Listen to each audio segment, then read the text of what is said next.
इस संसार को समझना आसान नहीं, यह रहस्यमय है। संसार एक तरह की माया है जो निरंतर परिवर्तनशील है, जो स्थायी नहीं, टिकाऊ नहीं, पानी के बुलबुले की तरह जिसका अस्तित्व है। उसे पाना भी आसान नहीं है। जैसे पानी का बुलबुला देखने में तो अच्छा लगता है, परंतु जब उसे पकड़ने के लिए हाथ बढ़ाया जाए तो वह पानी में ही विलीन हो जाता है। ठीक इसी प्रकार संसार और सांसारिकता है, जो इस संसार में उपजती है और उसी में विलीन हो जाती है। उसका अपना कोई स्थायित्व नहीं है। रूप, सौंदर्य, पद, प्रतिष्ठा, सम्मान, यश, ये सभी बड़े ही सम्मोहित करते हैं, आकर्षित करते हैं, लुभाते हैं।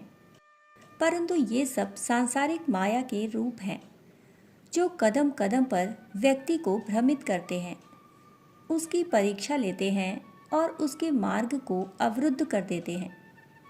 जो व्यक्ति माया के इन रूपों के पीछे भागता है, माया उसकी पकड़ में नहीं आती, परंतु जो इनसे अपना पीछा छुड़ाना चाहता है, माया उसके पीछे पीछे दौड़ती है, भागती है।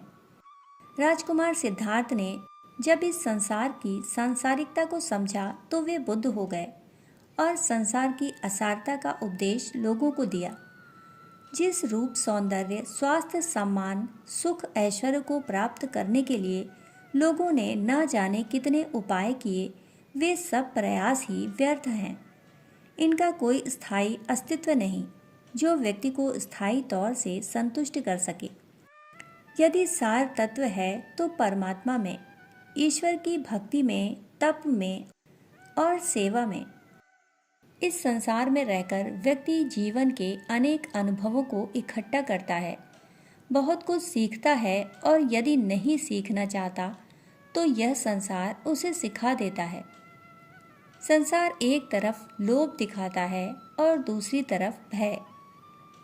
लोभ है आकर्षण का, सब कुछ प्राप्त कर लेने, इच्छाओं की पूर्ति कर लेने का दूसरा नाम, और भय है सब कुछ छिन जाने, सब समाप्त हो जाने का दूसरा नाम। इस सांसारिक माया के 3 गुण व रूप हैं, सत्य, रज और तम। तीनों ही गुण व्यक्ति को बांधे रखते हैं और उसे अपने कल्याण के लिए इन तीनों गुणों को ही पार करना होता है। श्री रामकृष्ण परमहंस इन 3 गुणों के बारे में समझने के लिए एक आख्यान कहते थे। एक व्यक्ति जंगल की राह से जा रहा था। इतने में 3 डाकुओं ने आकर उसे पकड़ लिया और उसके पास जो कुछ सामान था सब लूट लिया। फिर उन डाकुओं में से एक ने कहा, इसको रखकर और क्या होगा। यह कहकर वह खड्ग उठाकर उस आदमी को मारने चला। तब दूसरे डाकू ने आकर कहा, इसे मारो मत, मारने से क्या होगा, इसके हाथ पैर बांधकर यहीं छोड़ दो। अंत में सबने उसके हाथ पैर बांधकर उसे वहीं छोड़ दिया। थोड़ी देर में उन्हीं में से तीसरा डाकू लौटकर उससे बोला, अरे तुमने कितनी चोट खाई, आओ अब मैं तुम्हारा बंधन खोल देता हूँ।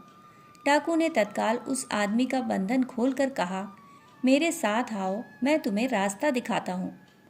फिर रास्ते के समीप आकर आदमी ने उस डाकू से कहा, आपने मुझे प्राण दान दिया, आप मेरे घर तक चलिए। डाकू ने कहा, नहीं, मैं वहाँ नहीं आ सकता, लोगों को मेरा पता लग जाएगा, मैं केवल रास्ता बताकर लौट जाता हूँ।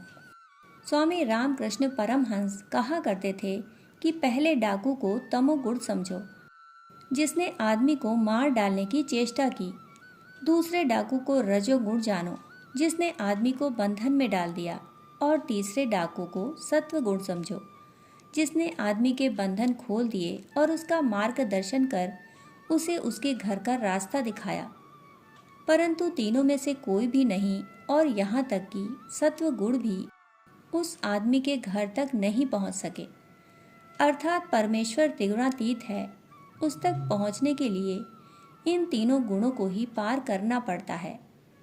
सत्य यही है कि जो संसार को प्रकृति के गुणों का खेल समझकर उससे अनासक्त रहते हुए त्रिगुणातीत हो जाता है, वह स्वयं परमेश्वर हो जाता है और संसार के भव बंधनों से मुक्त हो जाता है।